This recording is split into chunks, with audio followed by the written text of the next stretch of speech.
ფიროსმანის დროს რომ გეცხოვრათ მის გარემოცვაში, მიხვდებოდით თუ არა რომ გენიოსი იყო, თუ შეიძლება დღესაც არც ფიქრობთ რომ არის გენიოსი, ამაზე გითხარით. ამოიცნობდით თუ არა მის გენიალურობას.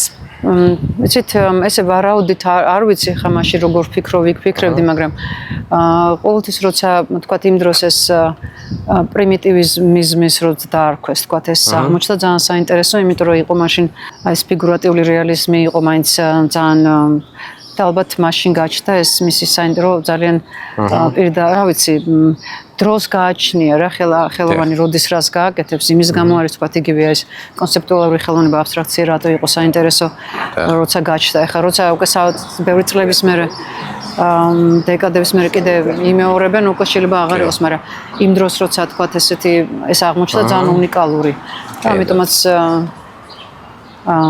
არ მიყვარს სიტყვა პრიმიტივიზმი, მაგრამ მაშინ ასეთი ის იყო რა ქვია. ეხლა უკვე ყველაფერი პრიმიტივიზმი უკვე ჩვეულებრივი. კი ბატონო. არ არის ეს სწორი გამოთქმა. მაგრამ ჩემი არასოდეს არ ყოფილა, მე არასოდეს არ მაინტერესებდა თქვა, გავლენის ქვეშ არ ყოფილა.